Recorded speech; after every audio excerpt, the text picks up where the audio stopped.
Good morning বন্ধুরা। তো সকাল সকাল আমি চলে এসেছি, দেখতে পাচ্ছেন এখানে দুটো আম আর তিনটা আলু নিয়েছি আমি। তো এখানে কিন্তু আমি মশলাগুলো রেডি করে নিয়েছি আমি যে রেসিপিটা তৈরি করব তার জন্য। তো দেখতে পাচ্ছেন আমি আজকে করব ফলি মাছের ঝাল, তো আম দিয়ে। তো দেখতে পাচ্ছেন এখানে কিন্তু দুটো আম সুন্দরভাবে কেটে নিয়েছি, আর ফলি মাছগুলোকে কিন্তু আমি রেডি করে নিয়েছি। আর এখানে যে মশলাগুলো দেখতে পাচ্ছেন, তো এই মশলাগুলো কিন্তু আমি জলের মধ্যে গুলিয়ে রাখবো। তো এখানে আমি মাছ ভাজা বসিয়ে দিয়েছি একটা ওভেনে, কড়াইয়ের মধ্যে। তো আর একটা ওভেনের মধ্যে কিন্তু আমি যে মাছের ঝালটা সেটা কিন্তু রেডি করে নেব, কারণ বন্ধুরা জানেনই প্রচণ্ড গরম। তো এই গরমের মধ্যে যত তাড়াতাড়ি রান্না করা যায় ততই ভালো। তো দেখতে পাচ্ছেন এখানে কিন্তু পাশাপাশি দুটো কড়াইয়ের মধ্যে আমি বসিয়ে দিয়েছি। তো একটাতে মাছ ভাজা হচ্ছে আর একটাতে কিন্তু আমি আমার রেসিপিটা তৈরি করে নেব। তো বন্ধুরা অবশ্যই সঙ্গে থাকবেন, ভিডিওটা স্কিপ না করে দেখার চেষ্টা করুন। তো দেখুন এখানে আমি কিভাবে মাছের ঝালটা রান্না করি। তো আজকে কিন্তু নতুনই একটা আলাদা রকম রেসিপি তৈরি হতে যাচ্ছে। তো দেখুন এখানে কিন্তু কড়াইয়ের মধ্যে আমি কাঁচা লঙ্কা আর কালো জিরে সম্বাদ দিয়েছি। তো এখানে কিন্তু আমি আমগুলো ভেজে নেব। তো ভেজে নিয়ে কিন্তু আমি এখানে রাখবো না, এটা কিন্তু আলাদাভাবে তুলে সরিয়ে রাখবো। তো বন্ধুরা সঙ্গে থাকুন, পুরো ভিডিওটা দেখতে থাকুন, আর অবশ্যই লাইক কমেন্ট শেয়ার করতে ভুলবেন না। আর অবশ্যই সাবস্ক্রাইব করার পর বেল আইকনটিকে ক্লিক করে রাখবেন, যেন আমি যে কোনো নতুন ভিডিও দেওয়া মাত্রই আপনাদের কাছে নোটিফিকেশন পৌঁছে যায়। তো বন্ধুরা দেখতে পাচ্ছেন এখানে কিন্তু আম ভাজা আমাদের হয়ে গেছে।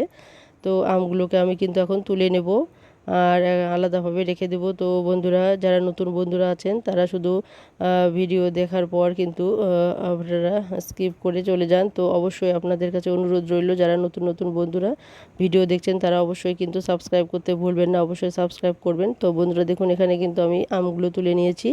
এরপর যে আলুগুলো কাটা ছিল তো সেই আলুগুলো কিন্তু আমি দিয়ে দিয়েছি। তো আলুগুলো এখন ভালোভাবে ভেজে নেব। তো দেখতে পাচ্ছেন এখানে কিন্তু আমি যে রেসিপিটা তৈরি করব এর জন্য কিন্তু স্বাদ মতো লবণ আমি একসঙ্গেই দিয়ে দিলাম, এরপর কিন্তু আর লবণ দেবো না। তো বন্ধুরা দেখতে থাকুন পুরো ভিডিওটা, আর অবশ্যই কমেন্টে জানাবেন যে আমার রেসিপিটা কীরকম হয়েছে। যদি ভালো লেগে থাকে তবে অবশ্যই কমেন্টে জানাবেন, আর যদি কোনো ভালো না লাগে বা কোনো ভুল ত্রুটি হয়ে থাকে তবে সেটা জানাবেন। তো বন্ধুরা দেখুন এখানে কিন্তু মশলাগুলো আমি জলে ভিজিয়ে রেখেছিলাম। তো এখন কিন্তু মশলাগুলো দিয়ে দিলাম, আর মশলার সঙ্গে যে বাটিতে একটু লেগেছিলো সেটা কিন্তু আমি জল দিয়ে দেবো। তো এখানে যে আলুগুলো আছে তো সেগুলো কিন্তু পুরোপুরি সেদ্ধ হয়ে যাবে। তো দেখতে পাচ্ছেন এখানে কিন্তু আমার যে মশলাগুলো আছে সেগুলো কিন্তু কষানো হয়ে গেছে। তো বন্ধুরা দেখতে পাচ্ছেন কালারটা কত সুন্দর হয়েছে। এই রেসিপিটা কিন্তু খেতে মানে অসম্ভব সুন্দর সুস্বাদু হয়েছে।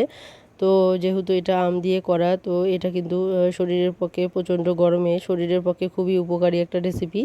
তো সাধারণত আমরা যে ফলি মাছ আছে সেটা তো সাধারণত সর্ষে বা পোস্ত দিয়ে খেলেই ভালো লাগে, কিন্তু এই প্রচণ্ড গরমে কিন্তু আর সর্ষে পোস্ত নয়। তো এভাবে আম দিয়ে ফলি মাছের ঝাল করে খান, তো দেখবেন এতে শরীর পেট ঠান্ডা থাকবে। তো এখানে কিন্তু পরিবারের যে সবাই আছে তাহলে এই অসুস্থ হয়ে পড়ার সম্ভাবনা কম থাকবে। তো যেহেতু প্রচণ্ড গরম, তো গরমের মধ্যে সাধারণত মানুষের শরীর গরম হয়ে যায়। তো এতে কিন্তু টক খাওয়া কিন্তু খুবই উপকারী।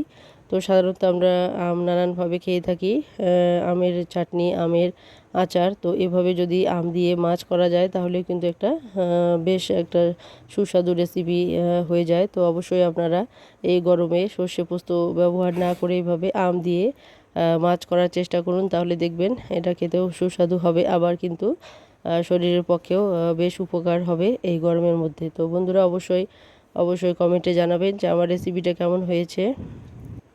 তো দেখতে পাচ্ছেন এখানে কালারটা কিন্তু খুবই সুন্দর হয়েছে। তো এখানে একটু আলোটা, রোদ্রের আলো পড়াতে কিন্তু একটু অন্যরকম লাগছে। তো দেখতে পাচ্ছেন এখানে কিন্তু আমার রান্নাটা পুরোপুরি হয়ে গেছে প্রায়। তো এখানে কিন্তু আমি এখনও আম দেইনি, তো আমগুলো কিন্তু আমি পরে দেব। তো এখানে এটা জালটা হয়ে যাওয়ার পর কিন্তু এটা আমি আলাদাভাবে কিছু মাছ আমি নামিয়ে নেব। তো দেখতে পাচ্ছেন এখানে কিন্তু যে মাছ ভাজাগুলো আছে সেটা কিন্তু আমি আলাদাভাবে নিয়ে নিয়েছি। তো যেটা আমি আলাদাভাবে সরিয়ে রেখেছি, যারা টক ভালোবাসেন না বা যদি কেউ রাত্রে মনে করেন যে এটা রাত্রেও খাবেন, তাহলে কিন্তু টক না দিয়ে কিন্তু সেটা আগেই সরিয়ে রাখবেন, কারণ রাত্রেবেলা টক না খাওয়াই ভালো। তো বন্ধুরা দেখতে পাচ্ছেন এখানে কিন্তু আমি আমগুলো এখন দিয়ে দিলাম, আর বাকি মাছ কিন্তু আমি সরিয়ে রেখেছি তো সেটা রাত্রে খাওয়ার জন্য, কারণ দুপুরবেলা টক খাওয়াটাই ভালো আর রাত্রেবেলা টক না খাওয়াটাই ভালো শরীরের পক্ষে। তো দেখুন এখানে কিন্তু আমার রান্নাটা হয়ে গেছে পুরোপুরি। তো রেসিপিটা কেমন লাগলো তো অবশ্যই কমেন্টে জানাবেন বন্ধুরা, আর পাশে থাকবেন সবসময়, এইভাবে আমাদেরকে উৎসাহ দেবেন। তো পুরো ভিডিওটা দেখার জন্য অসংখ্য অসংখ্য ধন্যবাদ সবাইকে।